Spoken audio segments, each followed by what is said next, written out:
tabiin yang dimakamkan malaikat. Uwais Al-Qarani lahir di desa terpencil dekat Najd, Yaman. Bermata biru, rambutnya merah, pundaknya lapang panjang, berpenampilan cukup tampan, kulitnya kemerah-merahan, dagunya menempel di dada selalu melihat pada tempat sujudnya. Uwais Al-Qarani termasuk tokoh ahli zuhud dan panutan utama dalam kezuhudan. Beliau adalah pemuda yang saleh dan sangat berbakti kepada ibunya, seorang perempuan wanita tua yang lumpuh. Uwais Al-Qarani senantiasa merawat dan memenuhi semua permintaan ibunya. Hanya satu permintaan yang sulit beliau kabulkan. "Anakku, mungkin ibu tak lama lagi akan bersamamu.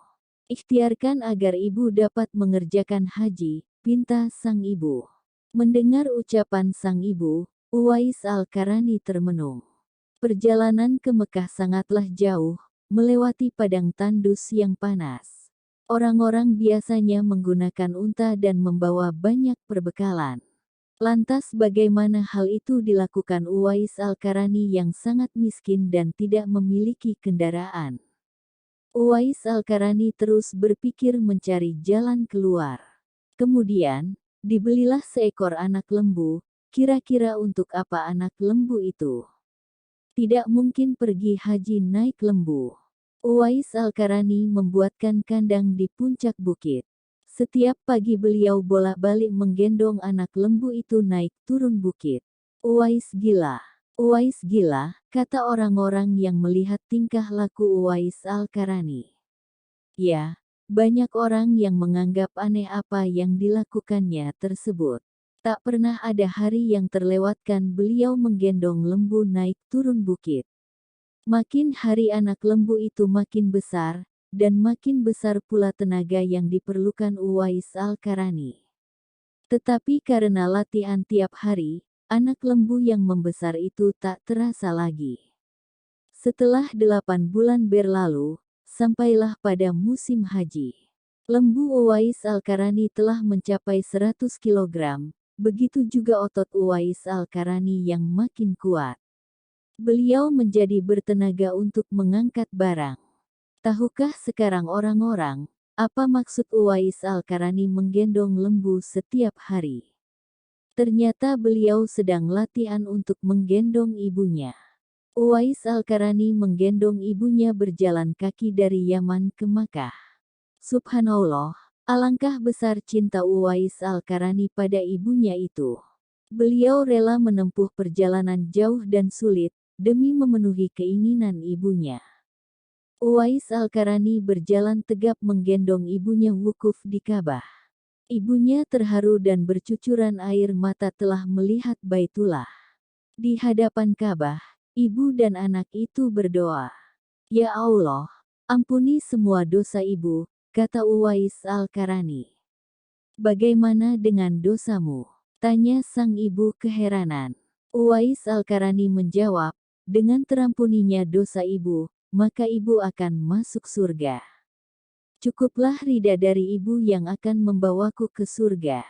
Beberapa tahun kemudian, Uwais Al-Qarani berpulang ke Rahmatullah. Anehnya, pada saat beliau akan dimandikan, tiba-tiba sudah banyak orang yang ingin berebutan ingin memandikannya. Dan ketika dibawa ke tempat pembaringan untuk dikafani, di sana pun sudah ada orang-orang yang sudah menunggu untuk mengafaninya. Demikian pula ketika orang pergi hendak menggali kuburannya, di sana ternyata sudah ada orang-orang yang menggali kuburnya hingga selesai. Ketika usungan dibawa ke pekuburannya, luar biasa banyaknya orang yang berebutan untuk mengusungnya. Meninggalnya Uwais Al-Qarani telah menggemparkan masyarakat kota Yaman. Banyak terjadi hal-hal yang amat mengherankan. Sedemikian banyaknya orang yang tak kenal berdatangan untuk mengurus jenazah dan pemakamannya, padahal Uwais Al-Qarani adalah seorang yang fakir yang tidak dihiraukan orang. Sejak beliau dimandikan sampai ketika jenazahnya hendak diturunkan ke dalam kubur, di situ selalu ada orang-orang yang telah siap melaksanakannya terlebih dahulu. Penduduk kota Yaman tercengang. Mereka saling bertanya-tanya, "Siapakah sebenarnya engkau wahai Uwais Al-Qarni? Bukankah Uwais yang kita kenal, hanyalah seorang fakir, yang tak memiliki apa-apa, yang kerjanya sehari-hari hanyalah sebagai pengembala domba dan unta. Tapi, ketika hari wafatnya, engkau menggemparkan penduduk Yaman dengan hadirnya manusia-manusia asing yang tidak pernah kami kenal. Mereka datang dalam jumlah sedemikian banyaknya. Agaknya mereka adalah para malaikat yang diturunkan ke bumi, hanya untuk mengurus jenazah dan pemakamannya." Berita meninggalnya Uwais Al-Qarni dan keanehan-keanehan yang terjadi ketika wafatnya telah tersebar kemana-mana. Baru saat itulah penduduk Yaman mengetahuinya, siapa sebenarnya Uwais Al-Qarni. Selama ini tidak ada orang yang mengetahui, siapa sebenarnya Uwais Al-Qarni disebabkan, permintaan Uwais Al-Qarni sendiri kepada Khalifah Umar dan Ali bin Abi Thalib agar merahasiakan tentang beliau. Barulah di hari wafatnya mereka mendengar sebagaimana yang telah disabdakan oleh Nabi, bahwa Uwais Al-Qarni adalah penghuni langit.